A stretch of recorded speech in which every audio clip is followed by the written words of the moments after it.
What would life look like if you lived in a different time period? Would you live during the Revolutionary War? Would you live in ancient Greece or ancient Rome? Would you live in the prairies in the middle of the 1800s?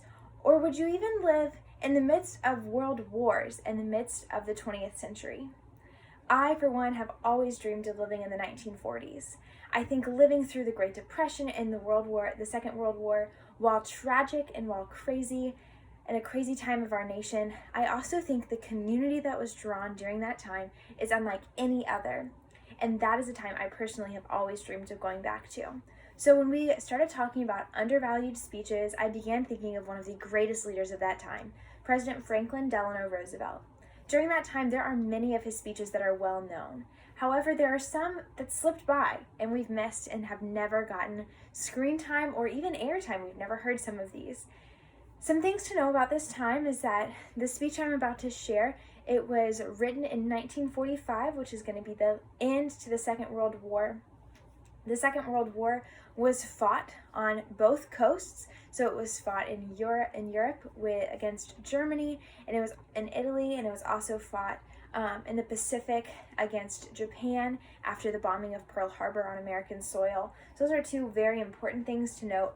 In both of them, there are some drastic things that go on with the way that humans are treated, Americans are treated, and other people from around the world are treated, that FDR and other leaders of the time stood for their rights to be seen and to be heard.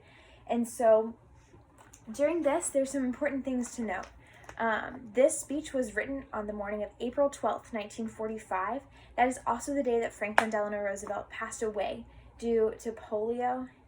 So those are some very important things to know going into this. So he wrote this in the morning, finished it up, and then later that evening he passed away. This address was supposed to be given the next day. It was supposed to follow an address that Vice President Harry Truman was supposed to give as well. And so neither one of those speeches were ever given. All we have is the manuscripts of both of them. And so today we'll be sharing this speech that Franklin Delano Roosevelt was supposed to be giving on Thomas Jefferson's birthday to celebrate that. It was supposed to be broadcasted to different Democratic banquets throughout the country as they celebrated our third president, Thomas Jefferson. Here's the speech. Americans are gathered together this evening in communities all over the country to pay tribute to the living memory of Thomas Jefferson, one of the greatest of all Democrats. And I want to make it clear that I am spelling the word Democrats with a small d. I wish I had the power just for this evening to be present at all of these gatherings.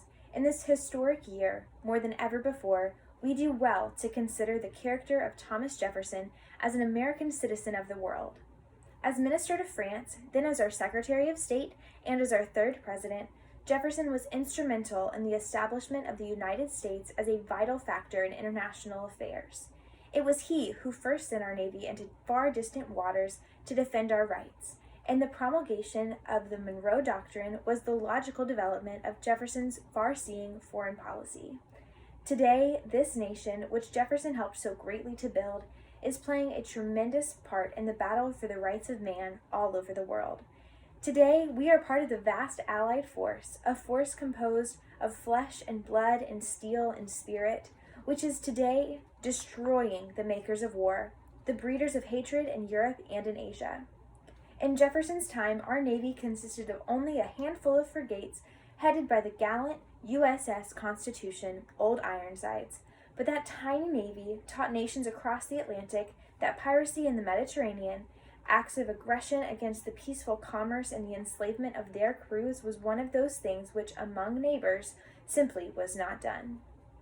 Today, we have learned in the agony of war that great power involves great responsibility. Today, we can no more escape the consequences of German and Japanese aggression than could we avoid the consequences of attacks by the Barbary corsairs a century and a half before. We as Americans do not choose to deny our responsibility, nor do we intend to abandon our determination that within the lives of our children and our children's children there will not be a third world war. We seek peace, enduring peace. More than an end to war, we want an end to the beginning of all wars. Yes, an end to this brutal, inhuman, and thoroughly impractical method of settling the differences between governments. The once powerful, malignant Nazi state is crumbling. The Japanese warlords are receiving in their own homeland the retribution for which they asked when they attacked Pearl Harbor. But the mere conquest of our enemies is not enough. We must go on to do all in our power to conquer the doubts and the fears, the ignorance and the greed which made this horror possible. Thomas Jefferson, himself a distinguished scientist, once spoke of the brotherly spirit of science, which unites into one family all its votaries of whatever grade and however widely dispersed throughout the different quarters of the globe. Today, science has brought all the different quarters of the globe so close together that it is impossible to isolate them one from another. Today, we are faced with the preeminent fact that if civilization is to survive, we must cultivate the science of human relationships, the ability of all peoples, of all kinds, to live together and work together in the same world at peace. Let me assure you that my hand is the steadier for the work that is to be done, that I move more firmly into the task, knowing that you, millions and millions of you, are joined with me in the resolve to make this work endure. The work, my friends, is peace. More than an end of this war, an end to the beginning of all wars. Yes, an end forever to this impractical, unrealistic settlement of the differences between governments by the mass killing of peoples. Today, as we move against the terrible scourge of war, as we go forward toward the greatest contribution that any generation of human beings can make in this world, the contribution of lasting peace, I ask you to keep up your faith. I measure the sound, solid achievement that can be made at this time by the straight edge of your own confidence and your resolve. And to you, and to all Americans who dedicate themselves with us to the making of an abiding peace, I say, the only limit to our realization of tomorrow will be our doubts of today. Let us move forward with strong and active faith. Nearly 75 years later, that speech still has impacts. While this speech was never given in a spoken manner, it was given in a written manner that we can still read today.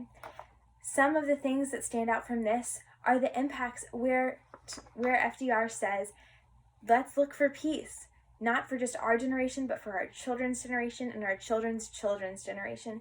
That's our generation. And here we are living in a very different world. And while there's lots of tensions and craziness going on, we can still see the leadership of FDR that is impacting our world today. Another thing that we can see is the quote that with great power comes great responsibility. That is hinted at throughout this speech, and that is something that we hear all the time in our world today, in our culture today. While FDR's term as president was cut short due to his death, there is a lot of things we can glean from that in a lot of ways that it still impacts our world today. We may never be able to go back to a different time period. I may never be able to get to live through the 1940s and the Great Depression and the Second World War, but through speeches like this one and other speeches of the kind, we are able to see the leaders of the time and see how they led well in the midst of different times.